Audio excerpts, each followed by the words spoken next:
Buenas tardes. Mi grupo está conformado por Valentina Niño, Isabela Ávila y quien les habla, Ingrid Canta. Nosotras le vamos a hablar sobre las emociones y el discurso. Yo les voy a hablar sobre lo que son las aportaciones y los antecedentes.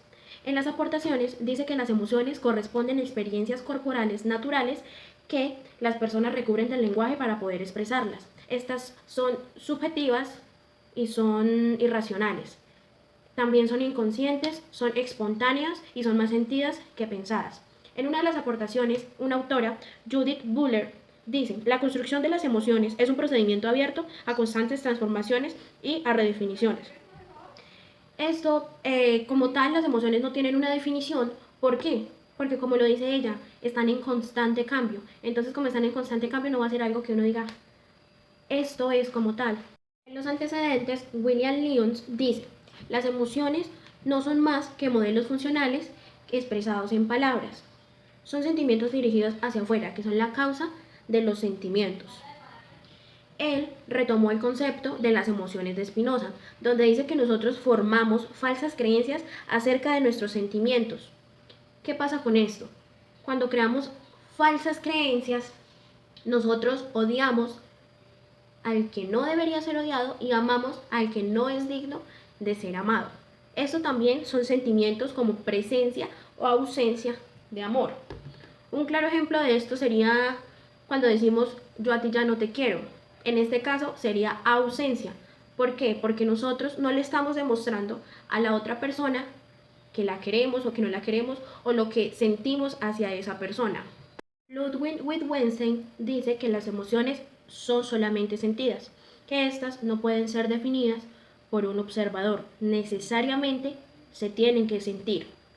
Dice que no conocemos nuestros propios sentimientos ni emociones, que esto se va conociendo a medida del tiempo, a medida de que pasamos por ciertas situaciones, vamos experimentando nuevas emociones. Estas no se describen, sino se expresan. Kay Oatley decía que las emociones son funciones básicas para la comunicación, siempre dependiendo de las intenciones y las acciones de los demás. Como actúen las demás personas conmigo, yo voy a actuar de la misma manera. Si conmigo actúan con respeto, yo voy a corresponder de la misma manera, con respeto. Stanley y Jerome hablan sobre la teoría sobre la naturaleza de las emociones. En esta teoría se basa en que las emociones son un estado psicológico. Un claro ejemplo es el miedo. ¿Por qué el miedo? Porque el miedo es una sensación psicológica de creer que estamos en peligro. En conclusión, la emoción es vista como una construcción social y discursiva. En este estudia el comportamiento del ser humano, en cómo él se relaciona con los demás y cómo expresa lo que siente y lo que piensa, ya sea emocional, sentimental, de forma oral. Es como él se da a entender ante los demás.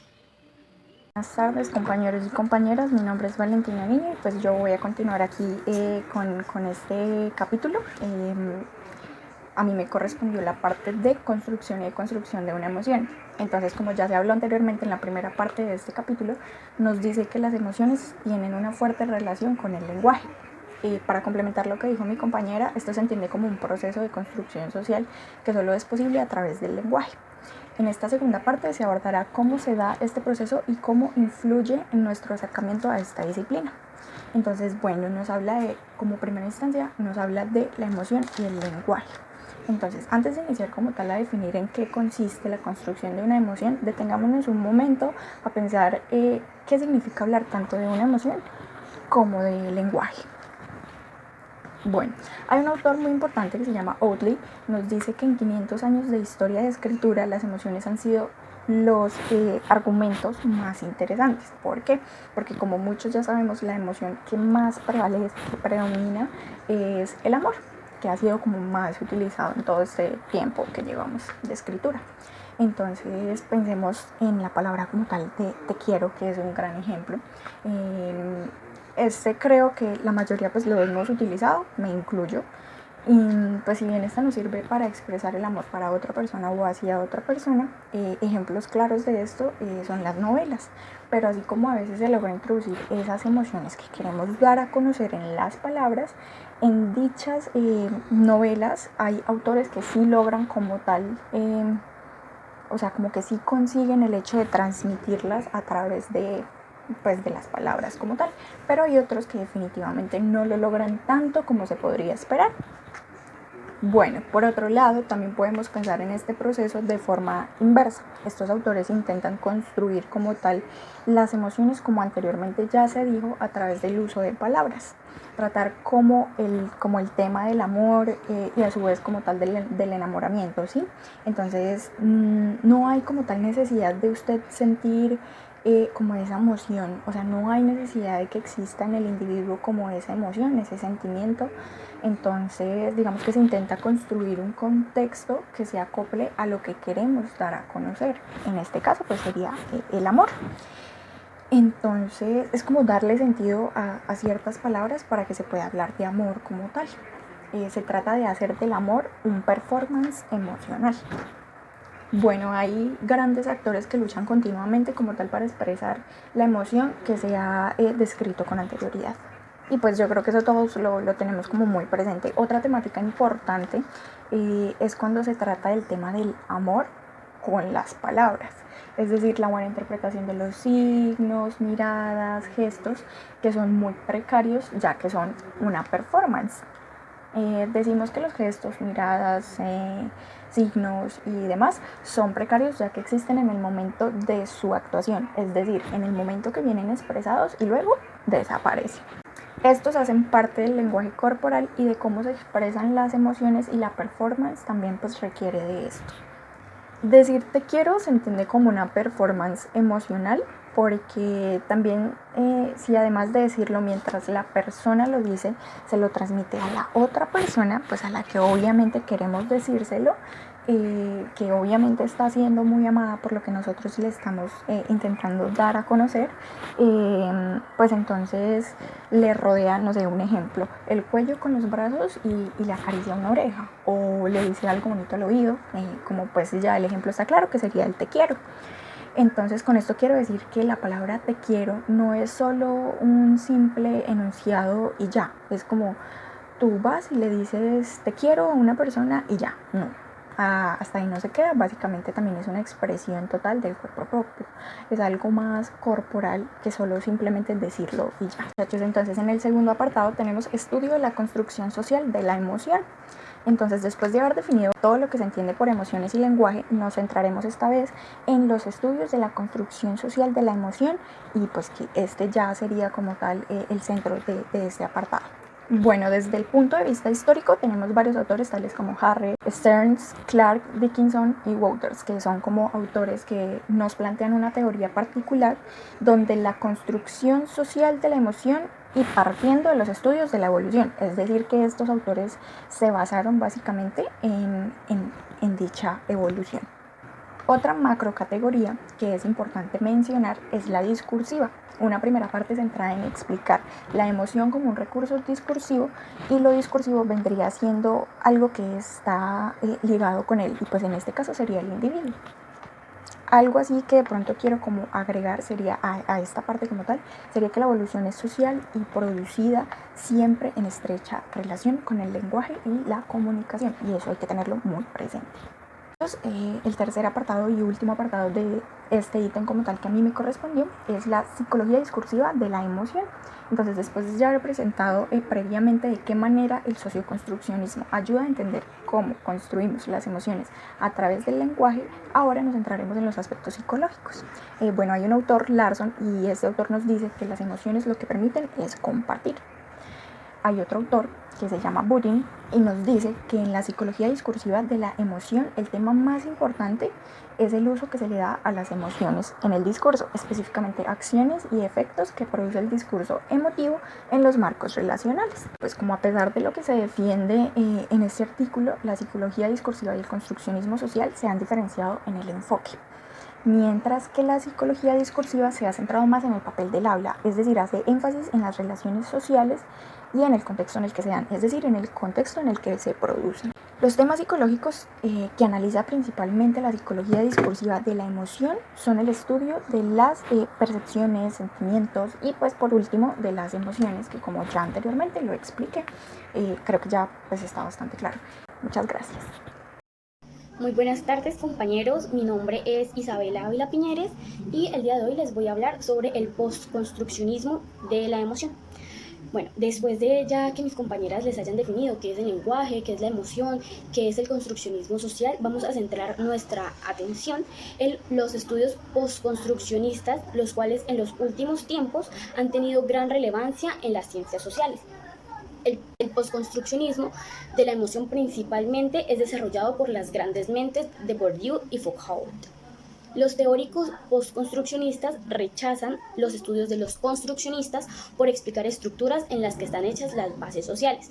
Bueno, ahora voy a hablarles sobre el performance y la emoción. Cuando hablamos del performance en sentido postconstruccionista, un hombre de gran relevancia sería Jared Boulder, ya que él tomaba las emociones como una evolución constante y da una mirada desde una óptica totalmente innovadora a través del concepto de performance. Pero él no trataba directamente la emoción en sus textos, sino más bien le salía de forma espontánea en sus discursos y sus posturas. Bueno, en concepto de performance, él habla y explora una necesidad de construir emociones particulares. Actos, gestos, promulgaciones, generalmente son construidos en sentido de esencia o identidad. Bueno, entonces podríamos decir que la emoción sería un performance. ¿Por qué? Por si no entendieron muy bien el concepto de performance, es la necesidad de crear una emoción. Entonces, primero está la necesidad, que sería el performance, y después la creación, que sería la emoción. Para hablar de la noción del performance de Boulder, esta es deudora del trabajo de John Askin, el cual menciona el concepto de performatividad en el lenguaje. Bueno, sin duda hay que citar los trabajos de John Astin y uno de sus trabajos más importantes y de más relevancia, denominado como Cómo hacer las cosas con palabras, que fue publicado en 1955. Austin distinguió tres tipos de actos que pueden llevarse a cabo con palabras, denominados actos locucionarios, ilocucionarios y prelocucionarios. Bueno, un acto prelocucionario es al mismo tiempo un acto ilocucionario y a la vez prelocucionario. Bueno, para entender esto hay que saber los significados de cada uno. El locucionario es decir meramente algo, emitir un sonido con las palabras.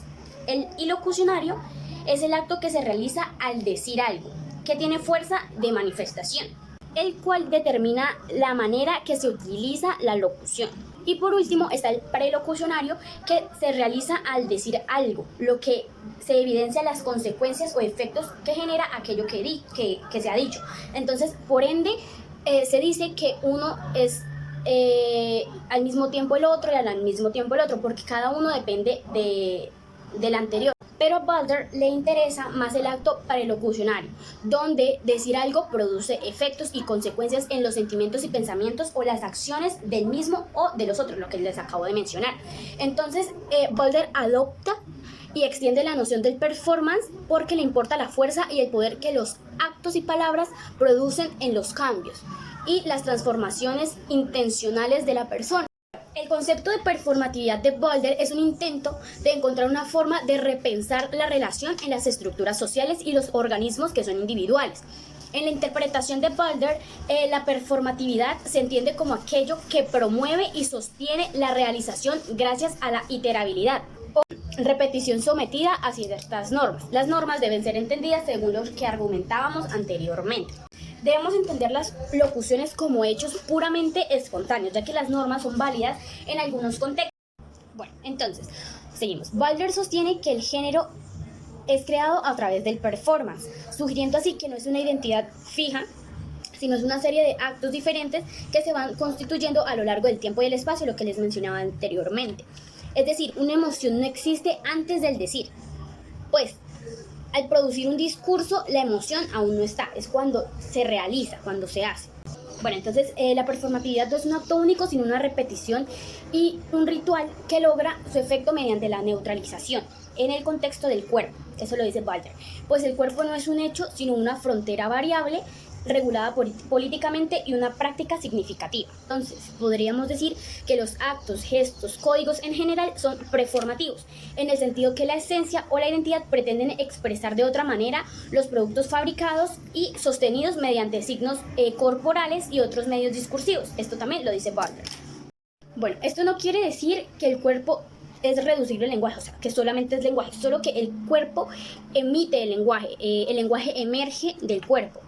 Podríamos afirmar que el concepto de performatividad no es solo elaborado por los actos discursivos, sino también por los actos corporales, como lo acababa de mencionar.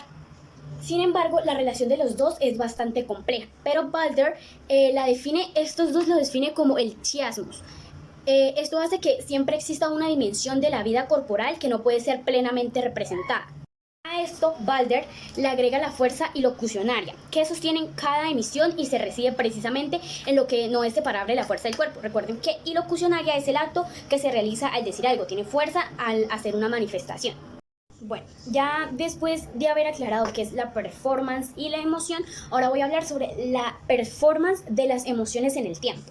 Bueno, anteriormente decíamos que cuando tratamos el tema de construccionismo social existen dos perspectivas, ya que es la histórica y la discursiva, si recordamos bien. En la histórica hay emociones que cambian con el tiempo y este cambio debe ser al discurso y la perspectiva discursiva. Estos dos cambios y puntos de vista se han podido entender a través de la disciplina denominada psicología discursiva. Este cambio o evolución de estas emociones desaparecen al entender solo a través de los estudios postconstruccionistas. La performance es un concepto que permite entender cómo hay emociones que aparecen y otras que desaparecen totalmente del lenguaje ordinario, ya que son emociones narrativas, son relatos de acciones. Por eso es de suma importancia ver cómo las emociones han cambiado y transformado tal vez o desaparecido a lo largo de los años. Es una manera de conocer y pues entender las emociones desde una perspectiva histórico-discursiva y de ver los cambios al pasar del tiempo. Por ejemplo, existen términos emocionales que nuestras generaciones ya no utilizan y son nuevos términos que han sustituido pues, los anteriores en la arena discursiva, ¿sí? Que pues ya no son empleados en la actualidad. Se podría decir que se vuelven obsoletas, pasadas de moda, quedan completamente out. Las emociones evolucionan o desaparecen pues al pasar de los años, al pasar del tiempo, lo que los hace siempre bajo el concepto de performance en nuestros relatos cotidianos. Cada lengua nos ofrece conceptos y ejemplos de emociones diferentes que ya han desaparecido, que ya no existen pues en nuestro discurso. Un ejemplo sería como el término asidia o el término nostalgia, pues no se ha desvanecido del todo, pero no se escucha pues en el ámbito actual. ¿Sí? Entonces son unas emociones que son extintas ya en el área discursiva, en la relación de las personas. Un ejemplo sería la melancolía. Nuestros antepasados hacían uso frecuente de esta palabra y se expresaban muchas veces con noción, con emoción. Es muy común recordar a nuestros abuelos empleando esta palabra en sus relatos, pero nosotros como que ya no la empleamos, no la utilizamos, sino que la cambiamos por diferentes palabras, como lo sería la tristeza, depresión, soledad, que son las sustituyentes de la palabra melancolía. Bueno, la presentación de este ejemplo sirve para apoyar pues la tesis de las emociones que hay que ser interpretadas en el contexto social que se producen, que se presentan. De esta manera no hay que sorprenderse si aparecen o desaparecen en la arena discursiva, ya que el performance hace que constaten y que aparezcan nuevas emociones, nuevos términos. Bueno, ahora por último vamos a hablar de la última frontera emocional, que es la tecnociencia. Pues hemos entendido que las emociones son una práctica textual trayectoria de la evolución sistemática. El discurso de las metáforas se ha llenado a través del tiempo de nuevas concepciones para articular y comprender las emociones en el léxico, que se vuelven de parte del lado tecnocientífico y de las emociones. Las emociones son ejemplos que en los últimos años se ha comprendido que las nuevas tecnologías y las emociones personales tienen una relación muy estrecha una de otra. Y un campo muy reciente de la investigación es la tecnociencia de Mike Michael.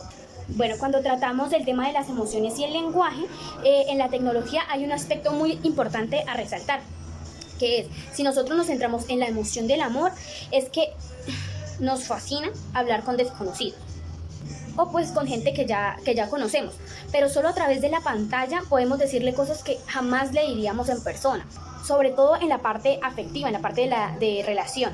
Gracias a esto podemos entender el éxito de las tecnologías como por ejemplo lo sería Facebook, WhatsApp, que son herramientas las cuales las empleamos para conversar con nuestras personas cercanas o incluso lejanas, y así poder entrar como en una dimensión íntima donde es posible expresar emociones y sentimientos más escondidos de la persona, que pues normalmente, como les dije, no seríamos capaces de decir personalmente o de la misma manera.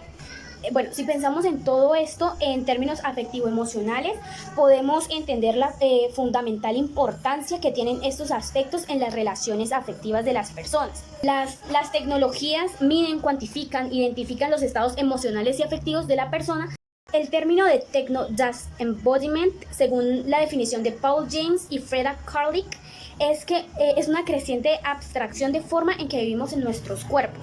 Estos autores generalmente sostienen que la fuerza de este concepto es relacionada con un aspecto emocional, dependiente de la erótica romántica, como por ejemplo la technosexuality, o las relaciones sexuales sin presencia de la otra persona, la representación tecnológica de un órgano sexual que amplía la gama de telephone sex o chat sex, y la cirugía estética.